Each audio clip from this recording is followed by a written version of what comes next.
All right, good afternoon, guys. These are your notes today for how to solve cubic root equations.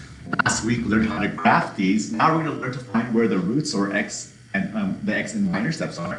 Well, that basically the x-intercepts. So we have a four-step process. Really, it's just three. Isolating the radical, which means getting the radical symbol by itself or whatever's underneath it by itself. Cubing both sides, and then solving for the unknown variable. So we'll just jump right into it with some examples. Example 1 down here on the left. It first begins with the cube root of x equals 27. So according to our rules, we're going to have our problem, we'll rewrite it, and we're asked to cube root both sides. What you really want to do first is to see if there's any extraneous information, anything being added, subtracted, multiplied, or divided first. Here, our radical's already been isolated. There's nothing else attached to it. So we can jump into the cubing of both sides, which means raising it to the third power. So I'll go ahead and do that. When you have a cube root and you raise it to the third power, that has an effect of canceling each other out. So now you're just left with the variable x. Now it's a simple matter of calculation. What is 27 to the third power? 27 to the third power, whoops, let me go to my calculation side really quick. Here we go. 27 to the third power is 19,683. And then you can just simply do the reverse. You can check your work. You can put this number under the radical symbol, take the cube root, and you will indeed get 27. Let's go on to an upper level example now. So here we have 2 times 3 square roots of x, or the cube root of x, excuse me, minus 3. You want to isolate the radical symbol. You want to get this thing all by itself. So I'll have to get rid of the minus 3 first by adding 3 of both sides. That gives me 2 times the cube root of x equals 6. And I have to get rid of this 2, this coefficient of 2. It's being multiplied, so I'll divide it on both sides of my equation. Now I have the cube root of x equals 3. I will now go ahead and cube both sides since I have the radical isolated. And that'll leave me with x equals 3 to the third power, or 27. You can just check that. You can plug that right back into your equation and check it again. Let's try another example, same type of thing. Here I have the cube root of 2w minus 5. Notice that the radical is already isolated.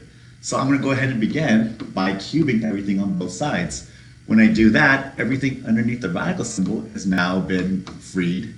3 to the third power is 27, and it's simply a two-step equation now. I'll add 5 to both sides, and I get 2w equals 32. Divide both sides by 2. And I get w equals 16. Easy enough. This process is pretty simple. I've done it before. I believe when we did quadratics, maybe, I'm not sure. I forgot a little bit, but pretty easy process. So once again, 9 minus x to the 1/3 power plus 12. In case you don't remember, writing something to a fraction power is the same thing as taking it to a root. That was one of our rules of exponents and radicals we had in first semester. So I'll rewrite it like this. The cube root of 9 minus x plus 12 equals 15. Now I have to isolate my radical, so I will subtract 12 from both sides.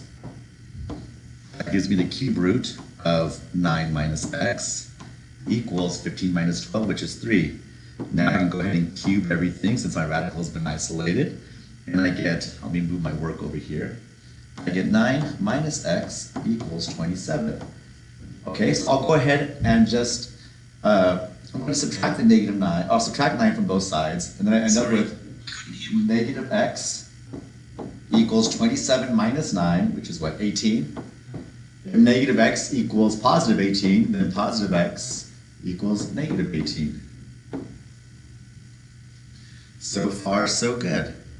And then let's go ahead now and work on number 5. The cube root of x equals negative 4 cube roots of x plus 25. So for this one, I need to combine my cube roots of x. So I have minus 4 over here. I'll add 4 cube roots of x to both sides. When I do that, I add 1 above, 1 below. So now I have 5 cube roots of x equals 25. I'll isolate the radical on both sides by dividing by 5. And I get the cube root of x equals 5. Now I only have to cube both sides since my radical's been isolated. and I get x equals 125. So those are your 5 basic examples on how to solve cube roots. I'll pass out the assignment tomorrow, or I'll attach it to this. I haven't decided yet. And if you have any questions or need any help of explaining, please feel free to ask me. All right, best of luck, guys.